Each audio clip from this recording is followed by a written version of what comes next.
Hola, Alejandro. Hola, Anthony. ¿Cómo estás? Buenos días. Todo bien, gracias.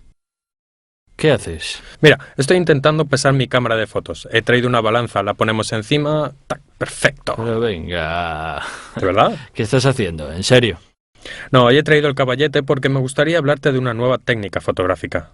Mira, con la llegada de la fotografía digital se han afrontado también nuevas técnicas que, intentando acercar cada vez más la calidad de nuestras fotografías a la visión, a la percepción de nuestro ojo, o pueden también estar pensadas para resolver algunos problemas que han aparecido, precisamente a causa de los sensores digitales y de sus límites. Hoy me gustaría hablarte del HDR, High Dynamic Range. He oído hablar de esto. Hay un foro en internet en el que participa mucha gente y hablan de esto. Solo que no entiendo muy bien qué es. Sí, como te decía, es una técnica muy actual. Hay muchos grupos de discusión que discuten, proponen imágenes realizadas con esta técnica. Esto es así porque se pueden conseguir con una sola exposición distintas imágenes en postproducción, ya que las dos fases se encuentran, podríamos decir, juntas, y tanto en la fase de disparo, que es en la que profundizaremos hoy, como en la fase de postproducción, se pueden intervenir y cambiar mucho los efectos. Como te decía antes, el objetivo puede ser acercarse a la visión del ojo humano o transfigurar totalmente las imágenes y obtener imágenes de tipo pictórico. Que demos justo ahora esta lección es perfecto, porque te habría pedido que me explicaras un poco mejor qué es. Bien. Entonces, Anthony, profundicemos en esta técnica del HDR. Pero antes de hablar de aspectos prácticos, hablemos mejor un poco de algunos conceptos teóricos sobre esta técnica. Como te decía, se crea para acercar las imágenes que obtenemos con nuestra cámara a la visión de nuestro ojo. Mira, si te encuentras, por ejemplo, de día en una habitación y miras hacia el exterior, seguramente tu ojo conseguirá percibir una tonalidad correcta tanto del interior de la habitación como del paisaje que está en el exterior. En fotografía esto no es posible. Ya me he dado cuenta. Acuérdate, hemos hablado de esto cuando tratamos los temas de la exposición, la gama dinámica. El problema en este caso es precisamente un problema de gama dinámica. Con el sensor digital de nuestra reflex o de un escáner, este problema se hace aún más evidente. Con la película ya había limitaciones que conseguíamos resolver con las luces de llenado, utilizando el filling, en algunos casos eludiéndolas de otras formas, o a veces incluso renunciando a obtener una imagen que se acercara a la percepción humana. El digital nos pone a disposición otras técnicas que precisamente nos permiten obtener una imagen donde todos los tonos se reproducen de manera similar a la que nosotros percibimos con el ojo humano. ¿Ves, Anthony?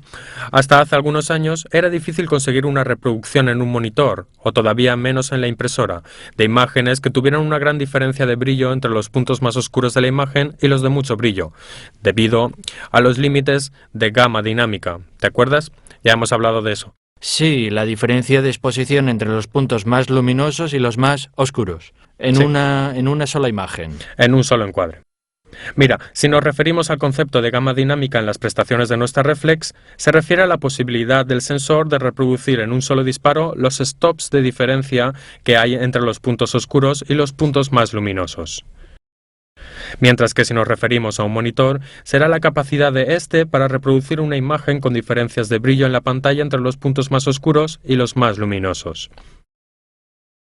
Mira, nuestro ojo tiene una capacidad para interpretar zonas de bajo y altísimo brillo, y sobre todo, consigue comprender al mismo tiempo imágenes con un gran descarte de luminancia, es decir, con una elevada gama dinámica. ¿Y qué entiendes por luminancia? Luminancia es la medición de la intensidad de una fuente luminosa con relación a su superficie. Se mide en bujías por metro cuadrado, llamadas también lux. Y generalmente se considera que nuestro ojo puede percibir imágenes con un descarte de luminancia incluso a 10.000 a 1, es decir, la diferencia, la relación que hay entre los puntos más iluminados y los menos iluminados es de 10.000 veces a 1. Ten en cuenta que un monitor LCD de gama media consigue reproducir imágenes con un descarte de luminancia, es decir, una gama dinámica de como máximo 700 a 1. Hay una gran diferencia entre lo que conseguimos ver y lo que en cambio podemos reproducir en el monitor una vez disparada la foto o incluso en la impresora. En la impresora se reproducirá otra vez este valor. Entonces, hay una gran diferencia entre lo que conseguimos ver y lo que podemos reproducir. Sí, es precisamente esta dificultad para reproducir imágenes próximas a las que nuestro ojo puede ver lo que ha llevado en estos últimos años a buscar y experimentar nuevas técnicas, y el HDR nace de esta investigación. Sí, pero ese espacio es muy grande para abarcarlo, de 700 a 10.000. Sí, ten en cuenta que quien se ha dedicado a este tipo de investigación no pertenece estrictamente al mundo de la fotografía, sino que esta técnica ha nacido en otros sectores, el de los programadores de videojuegos, para hacer más realistas sus escenarios, incluso en sectores del diseño 3D y de la animación, para hacer que el brillo de sus imágenes sea lo más realista posible, o incluso diseñadores de pantallas de plasma y LCD.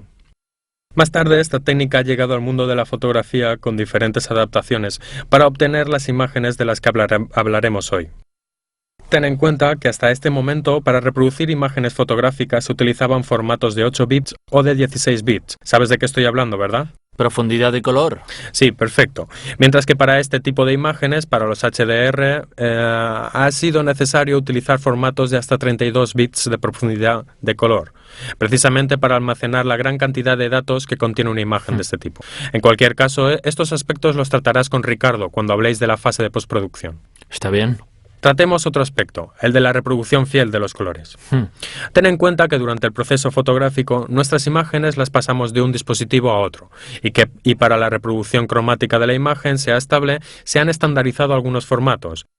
El formato sRGB, que es en el que se codifican las imágenes en JPEG, que salen de cualquier reflex, nació precisamente de esta necesidad para reproducir de la misma forma las imágenes en el monitor o en las procedentes de un escáner. En definitiva, sRGB son las siglas de estándar RGB, así que todas las imágenes que disparamos con nuestra cámara están orientadas a la correcta reproducción en un dispositivo. La filosofía de la HDR da un vuelco a estos conceptos, es decir, disparamos imágenes que no están orientadas a la correcta reproducción en un dispositivo, sino a la correcta representación de la escena que estamos captando. Y por lo tanto, utilizamos nuestro dispositivo para captar la mayor parte de datos posibles. Pero estos más tarde deben ser adaptados a un nuevo formato que no puede reproducirse en el monitor hasta después de la fase de postproducción, que incluye también la fase de tone mapping y hace que esté disponible. ¿Ves, Anthony? Te he explicado todo esto para que entiendas la diferencia entre las imágenes orientadas al dispositivo, las device referred, y las orientadas a la escena, las scene referred. Oye, en la fotografía estoy avanzando muchísimo y me gustaría poder decir lo mismo de ti por lo que respecta al inglés. Se pronuncia device referred y scene referred. Dilo.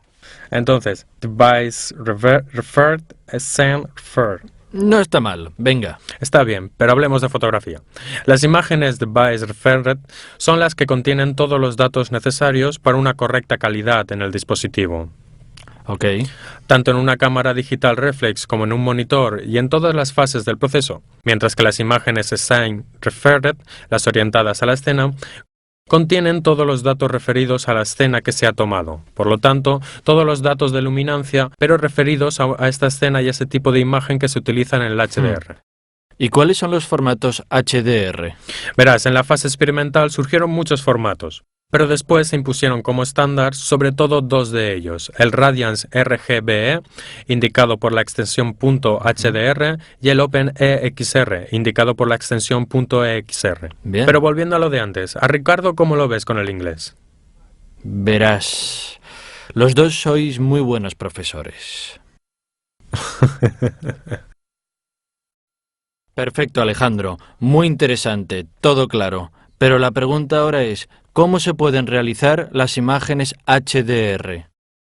Bueno, mira, para realizar las imágenes HDR existen dos aparatos específicos que consiguen darnos una imagen en un solo disparo, pero no están al alcance de todos y se utilizan en ámbitos específicos, como te decía antes, en el diseño 3D y por aquellos que hacen videojuegos. Pero nosotros podemos conseguir realizar este tipo de imágenes de forma un poco más complicada pero igualmente eficaz, combinando la fase de disparo con la de postproducción. En la fase de disparo necesitamos sobre todo tomar una serie de imágenes de nuestro sujeto con diferentes exposiciones, para registrar todos los valores de los que hablábamos antes, desde las sombras más oscuras a las luces más altas. Por lo tanto, existiendo la necesidad de disparar varias imágenes, es obligatorio utilizar el caballete, para obtener imágenes estables y que sobre todo se puedan superponer perfectamente más tarde, en la fase de postproducción. Por lo tanto, utilizaremos un caballete, encuadraremos a nuestro sujeto, después configuraremos la cámara en modalidad de exposición manual para que podamos controlar todos los parámetros Esto nos permitirá configurar el diafragma en un valor de cierre bastante alto. Por ejemplo, puede ser f16. Todo esto para no tener problemas entre los disparos de variaciones en la profundidad de campo que provocarían después, en la fase de postproducción, problemas de superposición de las imágenes. Por lo tanto, diafragma estable, se configura el valor ISO en la sensibilidad más baja posible. Esto es necesario porque tendremos exposiciones que tendrán tiempos muy largos para reducir al mínimo los obstáculos, es decir, el ruido electrónico, que tendremos presentes en algunas imágenes y en otras no. Llegados a este momento, puede ser recomendable el disparo flexible, ¿ves? También me lo he traído. Por casualidad. Por casualidad, sí, lo llevaba ya conmigo. Esto sirve para que cuando disparemos no se mueva el aparato fotográfico. Por eso, al no tener contacto con la máquina, al no tener que apretar el botón de disparo, no introduciremos vibraciones en una u otra imagen. En ausencia de disparo flexible, podremos configurar la cámara en modalidad de disparo automático, para retrasar el disparo de algunos segundos desde que apretemos el botón. Y esperar que así tengamos algunos segundos que nos permitan reducir las vibraciones. Ahora se mide la exposición tanto en las zonas de máxima sombra como en las de brillo más alto. Por ejemplo, si estamos en un bosque y queremos hacer una foto de paisaje, mediremos la exposición en la parte del cielo, entre las hojas de los árboles, donde tendremos valores de exposición muy altos, ya que hay una luz muy intensa. Y después mediremos las zonas de sombra más fuertes, en la base de los árboles, en las zonas más oscuras. En este punto empezaremos a disparar una serie de fotos variando la exposición entre un stop y el siguiente. Por ejemplo, si disparamos al cielo configurando f16 con un tiempo de un quingentésimo, empezaremos a hacer una secuencia de disparos ampliando el tiempo de colocación hasta llegar al necesario para reproducir correctamente la imagen en la zona de sombra. Por lo tanto, partiendo de f16 y un quingentésimo, los disparos serán f16 un 200 quingentésimo, f16 un 120 quingentésimo, hasta llegar a la exposición más larga. Una vez acabada esta operación, tendremos una serie de fotos que después, en postproducción, uniremos para generar la imagen HDR. Ahora bien, ten cuidado con este procedimiento de disparo. Ten en cuenta que no todos los sujetos son adecuados para realizar un HDR. Obviamente no es la técnica adecuada para fotos deportivas, donde tienes sujetos en movimiento. Sí, claro. Ya que en un disparo y en el siguiente seguramente cambiará la posición. No obstante, los problemas de movimientos no se presentan solo en la fotografía de personas en movimiento. También podrías tener problemas en la fotografía de paisaje, donde a lo mejor en un día con viento las hojas de los árboles podrían moverse entre un disparo y el siguiente. O incluso con un cielo con muchas nubes, donde su posición no es constante. Y visto que esta situación requerirá al menos algunos minutos, seguramente cambiarán su posición. Por lo tanto, es necesario tener presente con qué sujetos queremos aplicar esta técnica, porque es muy importante que todas las imágenes puedan superponerse perfectamente entre ellas. De lo contrario, no funciona. No, de lo contrario, una vez superpuestas las imágenes, tendremos los valores de exposición de todas las zonas, pero se creará un efecto fantasma, ya que habrá zonas de la imagen que estarán presentes en algunos disparos y en otros no. En cualquier caso, una vez que tengamos todos estos disparos, como te he explicado en la fase de postproducción, que tratarás en profundidad con Ricardo en las lecciones de Photoshop, podemos unir estas imágenes juntando también todos los datos de exposición que hemos obtenido. Y de esta manera tendremos una imagen HDR completa. ¿Así que ahora se puede ver la imagen en el monitor? No, una vez que has construido tu imagen HDR, como te he explicado antes, tendrás una imagen con 32 bits de profundidad de color. Es verdad. Y no puede visualizarse en un monitor. Para tener una imagen visualizable o imprimible, tenemos que recurrir a otra fase de postproducción. La llamada fase del tone mapping. Significa elegir para cada porción de la imagen cuál es el valor de exposición más apropiado para describirla. Así llevaremos la imagen a 8 o 16 bits de profundidad de color y podrá reproducirse en el monitor o imprimirse. Sí, pero ¿no es un contrasentido? ¿Por qué se hacen estas imágenes en 32 si después es necesario pasarlas a 8 en el monitor? No tiene sentido. Verás, no, en realidad parecería un contrasentido. Cuando producimos nuestra imagen final a través del tone mapping, tenemos una imagen de 8 o 16 bits como la que saldría de un único disparo. Pero tenemos una imagen donde hemos elegido para cada parte de la imagen qué valores utilizar, cogiéndolos de toda la cantidad de datos que hemos acumulado en la fase de disparo, haciendo toda la secuencia de disparos. En realidad, la imagen final, como profundidad de color y como información, debe equivaler a la que saldría de un solo disparo. La diferencia es precisamente que esta imagen está formada por una selección que hacemos de toda la información de la secuencia HDR. Y por lo tanto reproduce, como hemos visto, cómo queremos interpretar la realidad que hemos fotografiado. Ten en cuenta que desde el formato HDR podemos obtener a través de configuraciones distintas en la fase de tone mapping una infinidad de imágenes, interpretaciones diferentes de las mismas fotos. Este es también uno de los potenciales de este tipo de imagen. Te pongo un ejemplo, Anthony.